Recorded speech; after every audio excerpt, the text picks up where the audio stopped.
Oi, pessoal, tudo bem? A gente está vivendo um momento aí complexo do mercado financeiro, com alta volatilidade em função aí da crise do coronavírus e também de outro cisne negro, que foi a questão do petróleo. E agora tem um elemento adicional que é a instabilidade política aqui no país também. E para falar como que fica a dinâmica na assessoria de investimentos, eu tenho aqui hoje, para nosso bate-papo, o Renato Nobili, que é o CEO da Bullmark, e também o Henrique Garcia, que é o COO, que é o chefe de operações da Smart Brain. Ele é responsável pelo desenvolvimento dos produtos da Fintech. Então, para começar, Renato, eu queria saber o seguinte: como que está a rotina, enfim, como que vocês têm assessorado os investidores agora nesse ambiente aqui mais tenso, enfim, eles têm procurado um atendimento mais próximo? O que mudou na rotina de vocês? Acho que toda crise gera muita oportunidade, né? A gente, como empresa, já era muito acostumada a trabalhar de forma mais remota, né? Então, assim, em termos de produtividade, na verdade, até está trabalhando muito mais, para nossa surpresa. O que tem que ambientar mais é, na verdade, o cliente, né? O cliente não está muito acostumado, ele gosta muito daquela parte de reunião presencial. E também tinha uma coisa engraçada, né, que todo bull market oferece é que o cliente se acha gênio, né? Todo mundo acha que sabe o que está fazendo e quando vem o primeiro tombo é que ele vê realmente que precisa de uma assessoria. Então a procura aumentou muito, né? Aumentou bastante, né?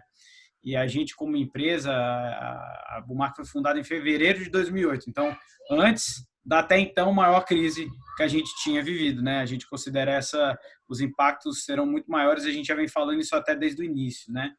Então, assim, a gente está aproveitando muito bem o momento, até pela característica do nosso trabalho, né? Ele é um modelo independente, fiduciário, né? Então, o modelo ganha-ganha com o cliente, a gente não ganha por transação. Então, o cliente vem procurando bastante esse modelo, né? É interessante, a gente observou bastante nesse momento de crise, muito cliente que estava migrando para uma plataforma aberta, aí entenda-se as corretoras, indiretamente eles estavam até sendo, não dá para generalizar de forma alguma, mas às vezes mal assessorado, porque estava todo mundo falando para os clientes que tinha que entrar em bolsa, aumenta a exposição a risco, coloca a reserva de emergência em fundo imobiliário e daí para pior. E o tombo Entendi. foi muito grande. Aí o cliente vê que ele precisa realmente de um serviço mais fiduciário. Então a gente acabou tendo até um crescimento acima da nossa expectativa aí nesse período. Está tendo Entendi. bastante procura. Vocês tiveram um aumento aí de clientes, conseguiram captar mais clientes nesse período? Então, a captação de clientes, ela está acontecendo, normal, até o crescimento de captação de clientes ele está vindo na mesma pegada, né? Só que está aumentando o AUM, está entrando mais capital. E a saída de capital foi abaixo até do que era o normal. O cliente tem ficado mais. Porque a gente, por natureza, a gente sempre olha muito longo prazo, né? E a gente é muito cauteloso, entendeu? Então, a gente acaba tendo até um caixa um pouco mais elevado do que a indústria como um todo. A gente não toma tanto risco até nos clientes mais arrojados, a gente vinha acelerando, todo mundo muito otimismo, a gente também estava otimismo, a gente acreditava realmente que ia ter um crescimento, né? O Brasil é uma piada, né? A gente acaba rindo, né? Quando o Brasil começa a engrenar, vem alguém e enfia a nossa cabeça na lama de novo, né? E o coronavírus. Mas o Brasil sempre tem essas particularidades. Então a gente é mais conservador por natureza e isso acaba ajudando, entendeu? Isso acaba Entendi. ajudando bastante. Engraçado que até em dezembro a gente foi um pouco criticado, porque a gente tomou uma postura um pouco mais conservadora, porque a gente achava que estava tudo muito esticado, sabe? E Uhum. o pessoal batendo, pô, mas tá tudo subindo, como é que vocês estão tomando posição mais conservadora? E isso ajudou bastante agora, né, nessa crise, né? Essa é uma hora que é interessante, a gente vê quem realmente trabalha em prol do cliente e quem realmente está só buscando, né, rodar carteira e pensando na receita própria. E faz a Agora, diferença. como que vocês estão tratando assim?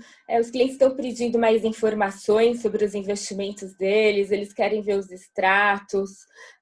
Como que vocês estão fazendo para dialogar, para mostrar as estratégias? De repente, vocês estão fazendo mais realocações? Como que está agora a Não, situação? não tanto, não tanto. A gente já vinha numa posição mais conservadora até, e o que a gente fez? Né, é difícil você prever qual é a mínima, mas a gente, desde o carnaval, a gente fez uma reunião até no carnaval, no meio do carnaval, lá que estava toda aquela tensão nos Estados Unidos, e já começou a adotar uma postura mais conservadora. A gente não diminuiu o que a gente tinha em renda variável, tá? a gente manteve e a gente vai aumentar a exposição em renda variável quando o cenário ficar mais claro para a gente, né? A gente não entra na emoção, por exemplo, o mercado vem subindo muito agora, mas a gente está vendo uma simetria muito grande. Não faz o menor sentido com todos os fundamentos que a gente está vendo, né? E principalmente Brasil quando comparado ao resto do mundo, porque ainda você tem uma crise política que na nossa visão ainda vai se estender, né? A gente brinca até que crises como essa, esse tipo de extensão de crise, assim como foi em 2008, tirando as particularidades e causas de cada uma, é uma maratona, né? A gente não chegou nem no 10º quilômetro ainda, tem gente querendo saber se compra, se vende, o que faz. Então, o que o cliente tem buscado, porque com essa crise surgiram inúmeras lives, né? E o lado bom, teve muito conteúdo, está tendo muito conteúdo de altíssima qualidade, gente assim fantástica falando no Brasil e fora, só que deixa o cliente maluco, né? É como se tivesse um monte de médico falando e o cliente está doente e ele não sabe para que lado ele vai, né? Porque o mercado ele não é uma ciência exata. Então, assim, cada um tem uma interpretação. Então, o cliente quer entender. Então, a gente busca, com fundamentos, mostrar para ele que o que a gente está fazendo é o mais adequado com o risco que o momento está apresentando, entendeu? É mais um trabalho psicológico do que um trabalho de mercado propriamente, entendeu? Renato, o perfil do seu cliente, assim, você presta um serviço de consultoria no final, né? E você falou que é esse modelo ganha-ganha, ou seja, o seu cliente ganhando, você ganha também. Mas esse tipo de trabalho antigamente não era muito bem aceito pelos clientes, né? Como é que vocês conseguiram mostrar para o teu cliente que isso traz valor efetivo? Como é que foi essa virada aí? A gente tem um diferencial que a empresa surgiu em 2008, então a gente já era uma consultoria. Aí, junto, a gente colocou o modelo de agente autônomo completamente segregado, como diz as normas, claro, por conta até da XP na época, veio com shopping muito adequado, então ajudava você centralizar e acessar vários produtos, né? E aí o mercado ele veio natural, se a gente pegar o exemplo dos Estados Unidos, foi assim que ocorreu também, porque a gente considera que tem a primeira onda, né? O cliente ele está no banco, que a gente até nem critica o banco por dizer, o banco não tem produto. Não, a gente diz o banco tem produto. Só que, infelizmente, o banco não consegue te assessorar, né? Ele vai te assessorar com o que é mais adequado para ele, ponto. É assim que é a regra do jogo. E quando começou a surgir as plataformas e esse boom de agente autônomo, o cliente ele vê o seguinte, poxa, eu estava aqui mal assessorado no banco, então eu estou vendo que tem plataformas abertas que eu posso ter mais oportunidade de serviço, um serviço um pouco melhor, e de fato isso acontece. E o que a gente acredita é que vai vir uma terceira onda que ainda mal está começando, que é o cliente ver, ok, eu estava no banco mal assessorado, eu vim para uma corretora onde eu tenho um pouco mais de serviço, mas, eu quero mais informação, eu quero um ganha-ganha. Quanto eu estou pagando? Quanto eu estou ganhando de fato? E aí que é essa onda do fiduciário, do modelo de consultoria, né, de carteira administrada via gestor. Então, esse modelo está começando ainda, né? Ele está muito numa fase inicial, a gente vem, assim, entre aspas, apanhando um pouco, por mostrar para o cliente que, né, ele fala assim, aqui eu estou pagando, mas lá eu estou de graça. Fala, não, aqui você está pagando e é claro, o modelo ele é ganha-ganha, né? É até similar ao modelo de agente autônomo lá atrás, né? Que você tinha que convencer o cliente a sair do Itaú para uma instituição independente. Então, é muito similar. Então, a gente acredita que esse modelo vai crescer muito, né? Nesse modelo, vocês fazem uma análise mais consistente do investidor, né? Qual que é a importância do suitability? Enfim, vocês fazem uma pesquisa bem assim assertiva a respeito do perfil dos investidores? Isso, acho que primeiro ele parte de uma grande diferença, né? Como a gente não ganha rebate, a gente não tem incentivo para distribuir produto, automaticamente você busca produtos de qualidade, independente se é fundo ou qualquer que seja, né? Então, quando você busca qualidade, é natural que o resultado seja diferenciado. Então, o suitability ele é muito mais profundo do que só um perfil conservador, moderado ou agressivo. Ele vai a fundo para entender quais os objetivos do cliente, onde ele quer chegar, para você fazer a alocação adequada, né? De curto, de médio e de longo prazo em prol do cliente. Entendi. E com os objetivos dele, entendeu? Então, isso muda muito. Por isso que quando a gente passa por uma crise como essa, o efeito para um modelo como o nosso, ele é muito menor do que um efeito onde o pessoal está mais rodando carteira, tem cliente demais e não sabe nem o que está acontecendo a fundo com a carteira do cliente e os ativos, né? Entendi. Agora, em relação ao posicionamento, você falou que já estava uma postura um pouco mais conservadora, né? Não estava abusando muito da renda variável. Mas hoje, se você pudesse falar assim, no geral, como que estão, assim, a média assim, da carteira, como que ela estaria dividida? Quanto que teria de renda variável, assim, em média? Então, o movimento que a gente fez maior, a gente reduziu bastante a parte de crédito privado, né? A gente foi a fundo em todos os fundos de investimento e as casas. A gente já trabalha há muito tempo com as casas, então a gente analisou bastante, porque o efeito foi muito grande, né?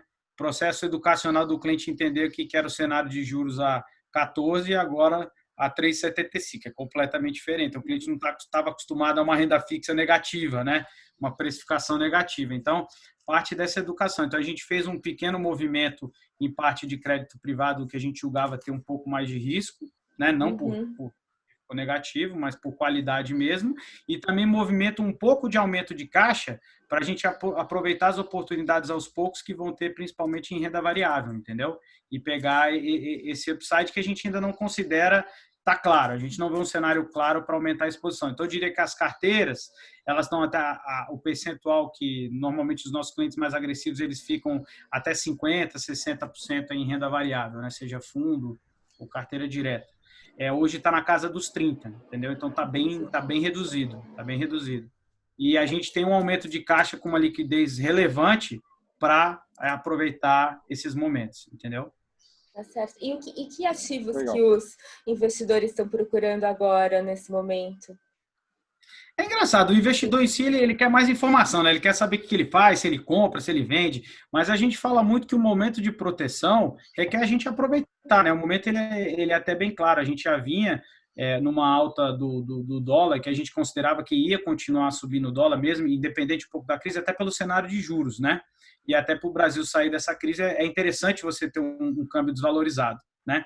É claro que ele foi além por conta da crise, mas a gente considerava isso. Então, a gente tinha algumas posições já se aproveitando de câmbio. Não câmbio direto, investindo em dólar diretamente, mas uma diversificação para aproveitar em câmbio. Então, o que o cliente tem perguntado muito, assim, que a gente escuta bastante? Multimercado, a maioria dos clientes querem sair porque eles não entendem, né? Tem um monte de multimercado no Brasil, um monte de categoria, então ele acaba não entendendo. Então, ele basicamente quer saber se ele compra dólar, ouro e ações. É só isso que o cliente pergunta, que é o que eles escutam, né? Entendi. E a gente tenta mostrar que as coisas estão já bem balanceadas na carteira, né? Porque, em tese, numa crise, né, que você afeta o sistema como um todo, a diversificação ela minimiza, mas ela não vai salvar a vida, né? Não existe bala de prata, o salvador, o ativo mágico que vai segurar, né? Você não consegue trocar 100% da carteira do cliente, isso não acontece. Até uma coisa interessante de falar, os clientes perguntam, mas por que se esse gestor de fundo de ações é tão bom, por que ele não se protegeu? Caramba, o fundo de ações, ele obrigatoriamente tem que estar comprado em 67% de ações. Né? Mágica não existe. Ele vai proteger com ações de qualidade, empresas de qualidade, para minimizar esse efeito. Né? Então, é o que eu falei, acho que parte muito mais por um processo de educação, né, tá ao lado do cliente do que qualquer coisa. E a gente aproveitou bastante esse momento para fazer muito calls com os assessores, né? Acho que live é o que a gente falou. A gente não vê muito valor agregado da gente fazer live, sendo que já tem muita coisa e muito conteúdo de primeira. Então a gente tem feito muitos calls com os assessores, com os clientes, né, para abordar toda essa situação. Então tá. Henrique, Renato, tem mais um comentário? Opa, desculpa. Pode fazer seu comentário, eu ia te chamar para o comentário. Não, é que eu queria só ver com o Renato o seguinte, em crises anteriores a gente sempre via um movimento muito grande de saída de investidores, né?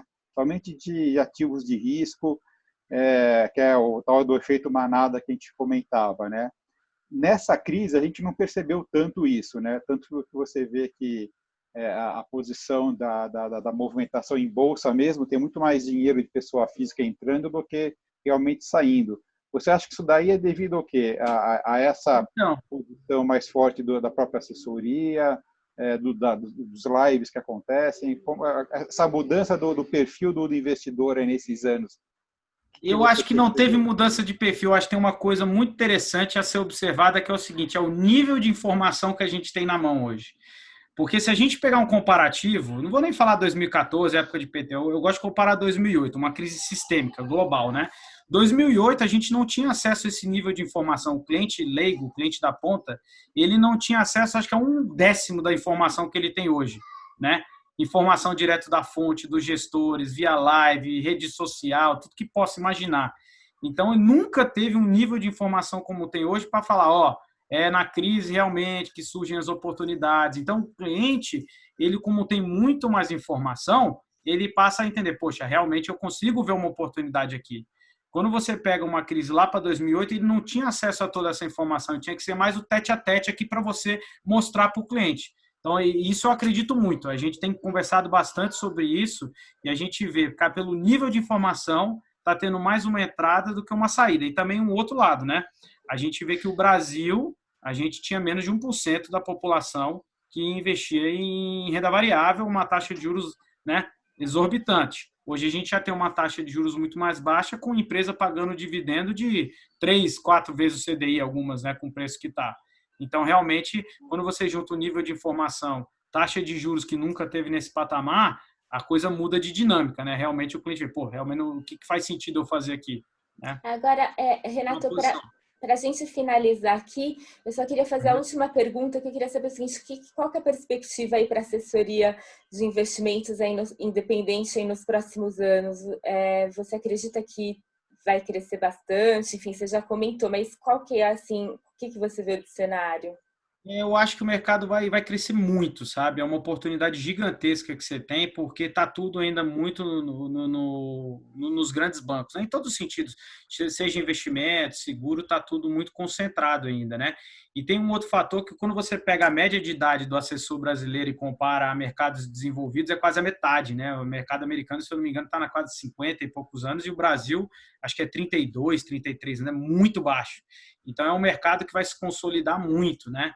A gente pega aí a maior corretora independente do Brasil, posso errar de AUM, mas deve estar 300 e tantos bilhões aí, talvez indo para 400, né? Comparado ao mercado como um todo, é pífio, né? Esse número ainda, né? Então, assim, tem muito espaço para crescer, muito. Eu acho que esse mercado vai explodir em termos de crescimento, né? Ele deve se consolidar em termos de modelo, eu acho que vai caminhar com o tempo, né?